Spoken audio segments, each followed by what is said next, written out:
Hi everybody and welcome back. In this episode of the show, we are going to be showing you guys how to build spooky scatter terrain like this.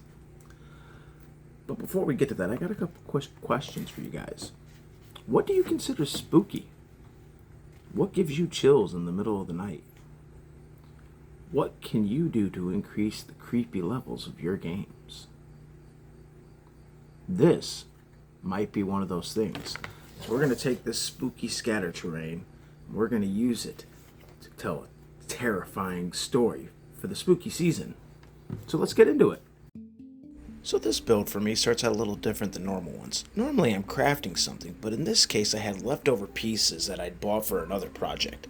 And these pieces, if you're wondering, came from Ender's Toys. No, they're not sponsoring me. So, this isn't a shameless plug. So I did this first by spray painting everything with black primer, and then once it dried, I'm going to come back over it with a gray spray paint or primer. And the reason I'm doing that is because I want to create a depth of shadows. The dark black spray paint is going to hug into some of those harder to reach areas, and then when I go over it with the gray, I'm only going to be hitting it from the top areas downward, trying to replicate as best I can a small zenithal highlight attempt. I started out the thoughts on this too because I did need more cemetery scatter terrain because I am working on a massive mega adventure that would involve the players having to go through, clear out dungeons, and then enter the catacombs of those dungeons and searching throughout them and ending up in different locations throughout the area that are all connected somehow. Small cemeteries that are all connected to a larger cemetery. And I thought, what's going to be really fun is the cleaning out of the graveyard. But I needed a large graveyard map. And you just can't build one massive board and be able to store it easily. But with scatter terrain, I can do that. So as you can see right here, I'm just finishing up the priming, and once I do, I'm going to start painting up the mausoleum. Now I'm going to select out 3 different colors here. I'm going to have a light gray, a dark gray, a fog like gray, a suede, and a brown. And I'm going to pick out a couple random bricks here on the mausoleum. That way when I do my dry brushing, my wash, and my final paint job on this guy, all of this is going to blend and it's going to create a nice variation in texture and colors. That way it's not monotone with just like 2 or 3 different colors. And that's going to look really nice too. So when you do this, you got to water down this. I'm just using regular craft paint. But you need to water that craft paint down a lot, because the thing with the Ender's Toys was I'm pretty sure they're filament 3D printed and then sent to you, because there are small little groove lines in there. So if you don't have a like filling primer, a primer that you spray and then it helps fill it out, you're gonna have to either sand this down or do something else in there. I used a filler spray paint, so it filled in a lot of these cracks for me. Now on the roof here, I am taking miniature model paint here, just some copper, some tinny tin actually is what it is. It's not copper, and I'm gonna paint the roof in this tin copper color and let it dry. And then what I'm going to do is I'm going to go back over this with a seafoam green by Army Painter. I usually use that for ghosts, but here we're going to use it on top of the copper because when it mixes with the copper, it creates a nice patina look on the roof. So it ages it, it weathers it really nicely. A lot better than just straight dry brushing. And here I'm just taking a suede to highlight some of these areas, some of the stonework on the mausoleum. Again, because I want to create a differing contrast of colors. And again, I just don't like it looking, to be fair, I really just don't like a straight gray mausoleum. It looks boring. I was also thinking when I was doing this, when I was painting this guy up, I had this thought running through my brain that why? What's in this mausoleum? Why are the players going to be here? And then it started to dawn on me that I can't talk to you guys about why I'm having it done because my players do watch this channel. But I could start thinking up reasons and other things that people could use. Perhaps this is the crypt of a king that's guarded by a death knight. Perhaps this is the entryway into an ancient catacomb where a beholder is holding. Perhaps this is just the tomb of a vampire, and here's where their coffin lies. As you guys can see here, I'm just painting the door brown real quick. I'm giving this a very light suede-ish brown. I think it was called sienna brown. But it's a nice light one. That way when I put the washes over it, it'll darken it up, and then the dry brushing will help age it. As I said earlier, this is the part where I do the patining. I'm literally taking a small dab of that seafoam green and just gently brushing it all over the roof, because I want the roof to look aged, weathered. It's got that greening patine look to it, but not enough that it looks ancient. You'll still be able to see on that table and from a distance that little bit of shine of tin and copper underneath it. Now here on this emblem, I'm just going to give it a quick paint job of gold. Just gold, so it'll be a little bit shiny, and then I'll be able to tarnish it up with a wash. Seeing here, we've got most of the tombstones already primered gray. I'm just going to hit them real quick with a dry brushing to help highlight some edges in some areas and help give them a little bit of depth. And the same thing here with the mausoleum. That's going to make everything pop and age and weather a lot more. And it's going to look really great once this is all said and done, because we're going to put a wash over this, and that's going to help bring out all these colors in different ways. And it's going to help muddle some of these really bright colors down into a nice, dull, weathered look. That's going to look dingy and grimy, like a cemetery that's been sitting in the middle of nowhere should look. Now, you might be wondering, why cemeteries? Why would I want to do a mega dungeon crawl through like the catacombs of a cemetery? And it's simple. I love spooky stuff. And for me, nothing says really creepy like an entire underground catacomb system that's connected to multiple cemeteries and graveyards. What's down there is always cool too. Is it a white? Is it ghosts? Are there skeletons? Are there zombies? Are there ghouls? Gas? Demons? What is laying under a catacomb filled cemetery? Like, what's down there? That's one of the funnest parts for me as a dungeon master when I'm crafting these things, is stories that pop in my head besides what I'm using them for. As you can see here, I'm adding the wash to everything, and it's going to help bring out the differing colors, and it's going to help muddle too much of the white brightness to make things look aged and weathered. And as I always say, my mixture is a 2 to 3 black and brown wash when I do these things. Now, a mausoleum and tombstones are fun, but, well, we're making scatter terrain, and I wanted a hill. I wanted a hill that 2 tombstones would be sitting up on next to like a dead tree or something. So I got to work carving up some XPF foam. Now, one of the issues I had during this build, for me, and it's really sucked, is it's kind of that sign that I've been using my tools too long. All of my razor knives were stupid dull. So when I started making this little platform for my mausoleum to sit on, I pulled out my hot wire cutter and just kind of, as you can see there, scored it so that my knife could get through without leaving too many hack indents. Now, while I have a platform for this to sit on, I am going to cut out and notch out a little area here so that I could put some steps to walk up to it. You know, I mean, how are you going to get into this mausoleum here if there's no steps up to it, right? What are you, just hopping up here? So I cut that out, and then I cut the piece I cut out in half because I'm going to use that other half as part of the step. Just a single step right up there, and the mausoleum would be sitting on it. Now, since I have so many grave markers, like I said, I'm just going to start cutting up random areas and whatnot. This one is what the mausoleum is going to sit on. So once you've got it cut out, just immediately take this XPS foam, like I am, get a bunch of glue on it, get a little bit of glue down on the other side. That way that you can just, you'll stick it on, and it's gonna harden there nice and good and dry. We don't want it moving at all, because this is gonna be like a centerpiece for this stuff. This is gonna be like the big show. Now, the other thing is, when I'm thinking about this cemetery, I keep popping up that I've got hills, like elevated areas, and I keep thinking, well, what if somebody had started burying their family here long ago, right? The stories start popping in as I'm building this retainer wall. A family started building this mausoleum years ago. Eventually, the little hill it was on. They built the building.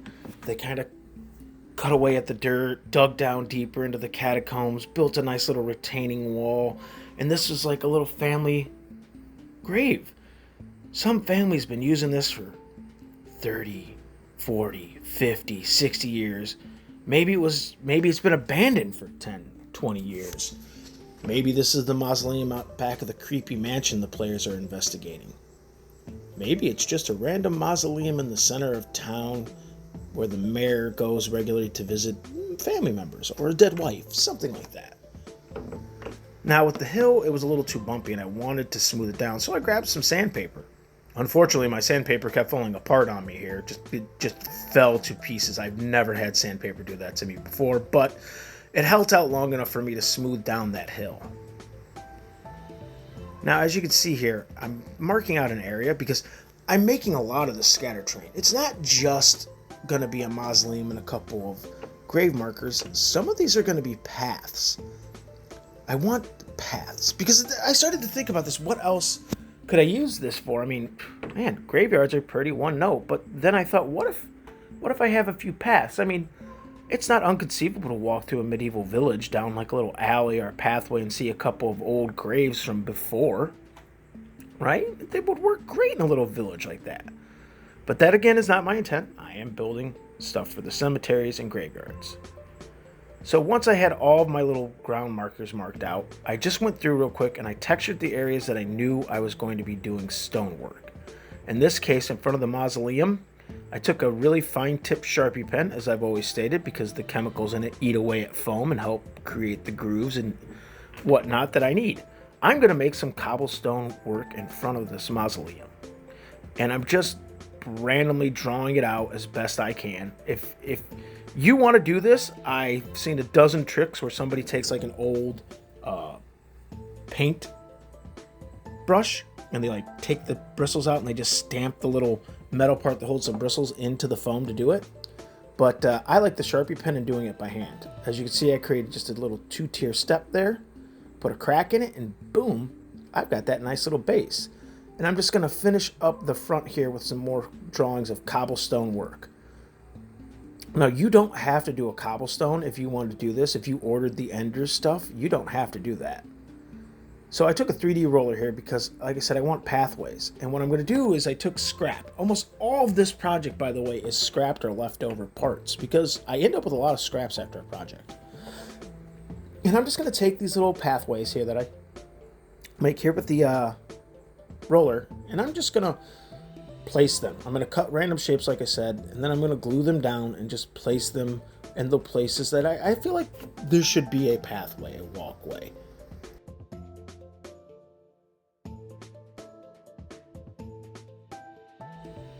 And as I make these little guys, I start to think about more stories to this. Like, I start to have this vision as I'm doing this of this was once a lively cemetery, somewhere that people visited all the time to see their relatives, their loved ones that had passed, friends that are gone.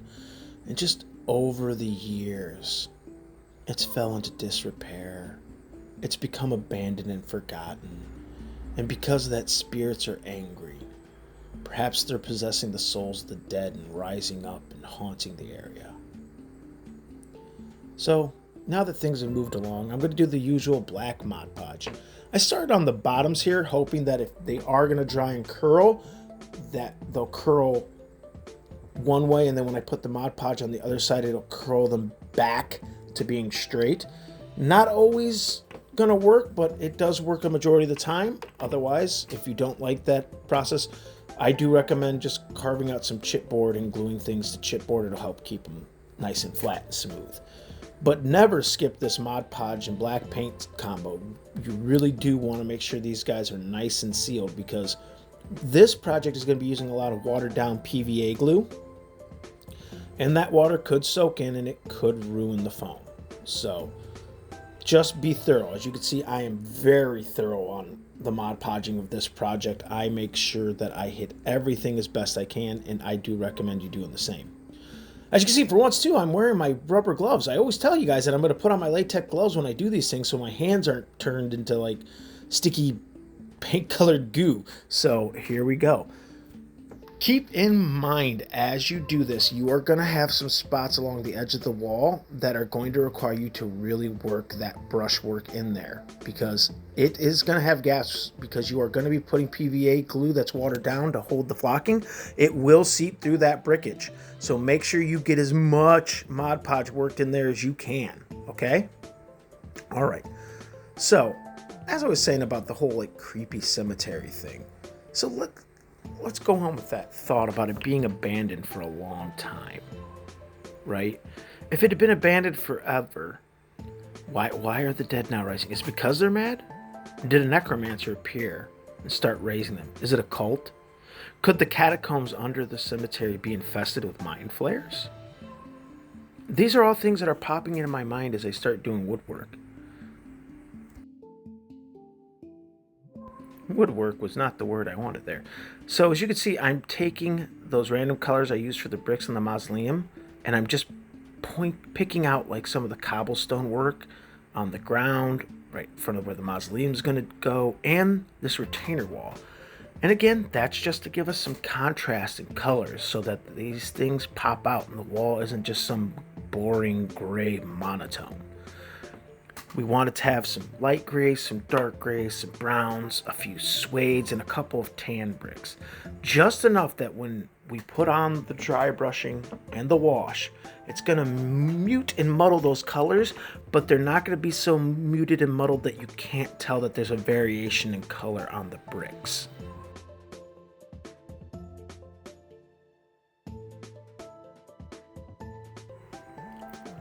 And then, while you're doing this, if you haven't thought up an adventure for this stuff like I have, let's continue on those lines. So, what if the party is called in to deal with a ghoul outbreak? The local cemetery is loved, it is visited, it is used, but in the last few weeks, ghouls have appeared. And everyone's avoiding it because they don't want to become infected. The ghouls are going to start spreading out of the graveyard soon, and perhaps that's why the players are going into that graveyard. Perhaps they're going to be the ones that fight an entire horde of ghouls to save the village from turning into a George Romero movie.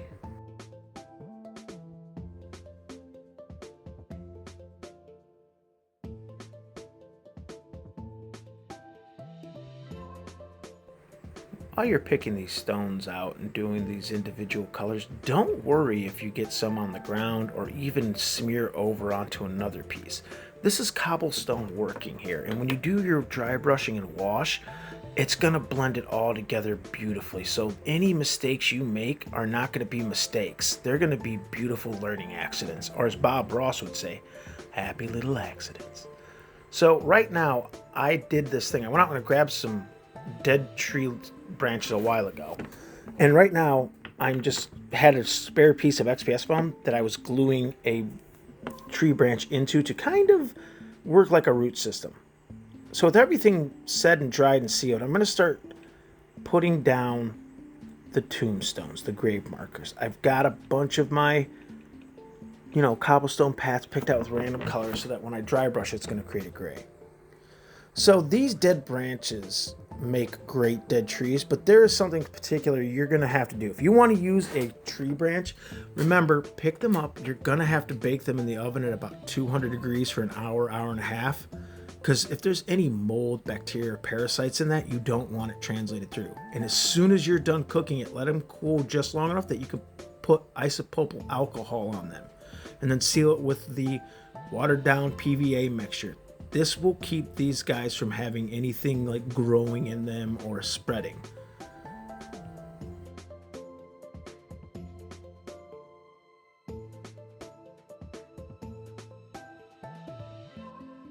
Now, before we finish and put the mausoleum onto the centerpiece, we're going to dry brush all of the brick wall and all of the cobblestone pathways.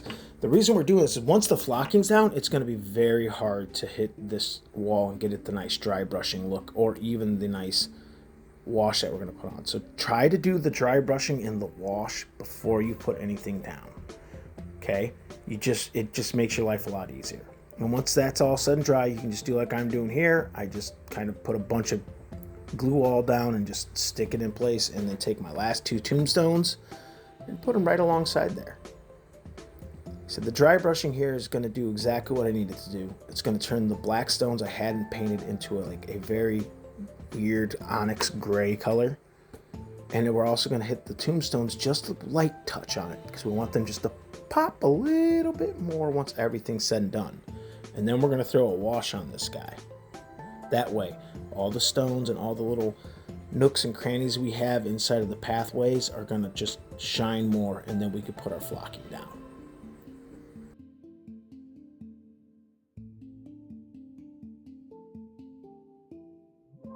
Now, this wash I'm using here is a handmade one by me. I took a little bit of silver craft paint, brown craft paint, black craft paint, and then water and soap to make that. Now we're going to get down to our flocking. Now, I'm doing this in a weird way. Actually, this is an experiment. First thing I'm going to do is, like I always do on these things, I'm going to get the water PVA glue all spread everywhere I need. On this mausoleum part, I'm going to do it on the top part first and then the bottom. But we're going to do our beautiful ground trick that I've showed you in past episodes. That's right. Used coffee grounds. It's going to make a nice kind of dirt layer. And then once that's dried, but while it's drying, I'm going to hit the other things I've got here. The one single tombstone, I actually do a trick here. I put it down, then I put another layer down with more to kind of give it a raised, bumped look to it. And the reason we're going to use the ground the ground coffee grounds here, the old coffee grounds, is that they look more like dirt, wet, moist dirt, and I like that. I don't know why, it just looks really good. This long pathway, I had to do it in several sections because of how much little details I had in here, which worried me that I was going to get coffee grounds all over the place, but I did not, surprisingly. I was really happy that I took my time. This is the one that gave me a little bit of a harder time. I had to actually use a less diluted PVA mixture because it was just running right off the side of the hill, and I needed it to stay. So if you do the hill one, do that. You're going to have to use a slightly less watered down PVA glue mix. And as you can just see, I keep a bottle of it because it makes the application a little bit easier, and you can just take a brush. I use a paint brush for this, like a actual go out and paint the house painting brush, to just kind of coax and encourage the glue mixture to go where I need it. And then I just heavily dump down that used coffee grounds. And you should too if you use this trick. Do not go light on it. Just heavily dump it down. Now, once everything was dried, I wanted to try this. This is just a weird technique, and I'm really enjoying it. So I put down some glue after the grounds had dried, and I put over all-terrain base ground. And I'm just going to do that everywhere. Just very lightly tap it on, and then get it ready for adding static grass flocking on top. And again, it also helps with that old autumn look. It's very hard to describe, but putting this down and then doing the static grass with the combination of green and yellow grass I had really reminded me of that late autumn, late fall look that grass takes on. And I was very impressed with it. I hope you, if you're doing this, can get a similar look on your project. And to be fair, like I said, I was just using these leftover pieces from Ender's Games to create the cemetery. And Ender's Studio, I said Ender's Game. It was a great book, by the way. Ender's Studio. It wasn't too expensive. I think these were like $20, and you got 2 statues, a 30 tombstones, and one of these giant mausoleums. So if you do want to do your own scatter terrain using these exact things, it's not too expensive, but if you can make this kind of stuff yourself using some clay or ready core foam and cardboard, that is also awesome. I think I might have inspired myself for another build. Now, to get the flocking down, I didn't want to do a brush like I did with the other 2 things. The reason for that is the last time I had this stuff down on a build, which was the Ruined Tower build, when I used the paintbrush with the glue on it like I normally do, it pulled some of it away. So I tried a spray bottle with some watered down mixture. Though some issues did occur, my mixture was not watered down properly enough, so the spray bottle you saw here will not come back because the glue mixture kind of clogged it up. So I switched to trying to do my glue bottle with like a spray top on it. You'll see that here in a bit though.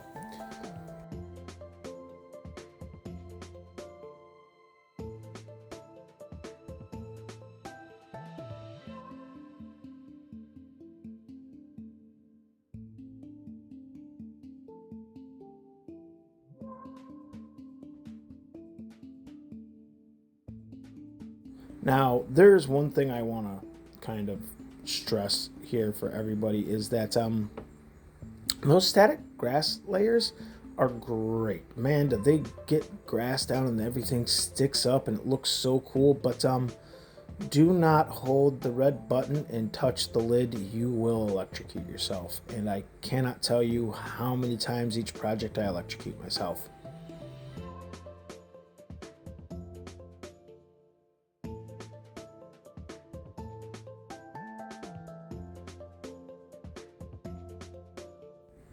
Now, if you try to do the ground base flocking technique like I did, I'm gonna give you just a little bit of advice here. Don't worry if you miss some spots on the coffee grounds. All that's gonna do is just look like exposed dirt once you're said and done, and it'll still look amazing, trust me. And that's all I'm doing here is if you watch me, I don't worry if I don't hit a few spots before the ground base goes on any of these little scatter terrain pieces.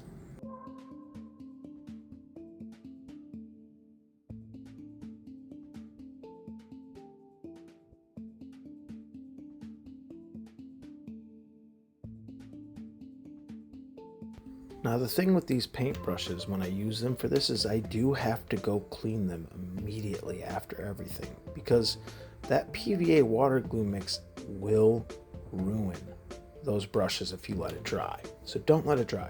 Get them soaked immediately. So like I said, that spray bottle I used earlier had clogged up and it was not good for repeating. So I took a like hairspray bottle one from the dollar store and just kind of stuck it into my little glue bottle there with the PVA water glue mix and was using it to just spray on these things. And like I said before, the reason I'm spritzing it is it prevents the brush use actually pulls up some of that ground base, so this prevents that. This just lets me spray it on, soak it onto small areas, and then I can go over and put the static grass flocking over. And you'll notice I'm not worried too much about like complete and utter coverage. I'm more worried about just getting some spots in so the grass can grow. And it'll look good. Trust me, with the ground base there, and then once you like tip it over, tap it, and you get some of that excess static grass off, the spots where the static grass didn't stick will have that ground base and a little bit of the coffee ground showing through, and it just looks perfectly natural. You're going to be really impressed with it. I know I was. So at this point, I want to get some of my little itty bitty details done. And I'm just taking scatter terrain leaves I've got. These are a little bit of flocking leaves, green, yellow, and red ones. And I've got a little eyedropper bottle with watered down glue that I put down, sprinkle the leaves on, and then I'll go over that again with another water bottle I have with some watered down isopropyl alcohol. I drop it over it, drop the little glue drop back over it, and it helps seal in all the leaves nice and good, or at least the majority of them. Some of them will, of course, when you tip it over to like, or blow on it to get your excess flocking off, some of those leaves are going to leave. There's nothing you can do about that, but it'll still look great. So what you're going to do, if you're like me, I'm just picking out spots where I think leaves would get stuck. Because I've got these dead trees set up in this little scatter terrain area. I'm just going to load up a good amount of leaves on everything. Why? Because it makes the scene look more alive. Ironic being in a land of the dead.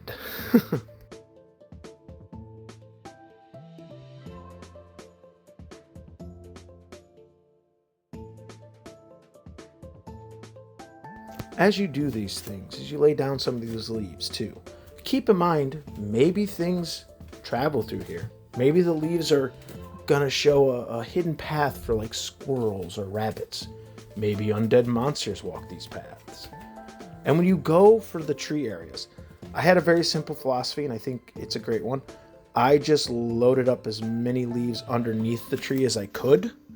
That way it looked like leaves had fallen off the tree and it built around the base. and it's gonna look I keep saying it's gonna look fantastic, and I feel like a broken record. But honestly, it really does look great when you finish that. I don't know why the leaves built up looked better than just putting on, like, say, some reindeer moss or something to look like vines crawling up the tombstone. Would have looked fine, probably would have worked great, but for some reason the leaves worked way better. So I had this moment when I was doing this, right? I'm throwing these leaves down, and I just thought about, what if, like, the players were walking down the back alley of some town, and this was the little path, the one with the tree, which is the little path. As I'm laying down the leaves and flocking everywhere, I just keep thinking about, how can I make this spookier? What kind of horrific event could be going on here? What kind of terrifying moments could be occurring? And then other things hit my mind, like, why does it always have to be terrifying? Perhaps one of these graves will just be the indication of a loved NPC's grave marker. Perhaps you've built a bastion for your players, and you've built a 3D one. They lost one of their favorite NPCs. So you've decided that you're going to take the singular grave marker here that you see me adding leaves to, and that's going to be that NPC's grave marker out back of the bastion. Something the players can always go and check on. Something that'll make them happy. And if any of your pieces slide, take hot glue, parchment paper, and stick it down to it. It'll be a nice, hard surface. As the fog breaks and you leave the ancient forest, you see the Death Knight and his armies waiting at the old crypt of the king. He is prepared. His armies are waiting. He will not let you gain the old king's crown to remove the curse upon this land. He will see all things driven before him, and he will see your corpses left smoking on the ground before him. Man, I hope you guys enjoyed that one. It was a real fun build for me, actually, and I really did enjoy doing all the little itty details there at the end with the leaf work. So, if you like this content, if you enjoy watching me make this and talk about gaming, why don't you do me a favor? Hit that like button down below. Give me a subscribe. I could use it, as always, and I would really appreciate it if you could go over and check out my Patreon, Ninja Bunny Crafting at patreon.com. You'll find that we've got a couple of levels that you could join in on. We've got a $1 tier, we've got a $5 tier, and then we've got higher tiers that'll get you an STL file every month for a custom mini. I print out a custom mini for some people, and I even paint a few and run a game for people. So go over there, check out our tiers, get out there, folks, and craft something awesome.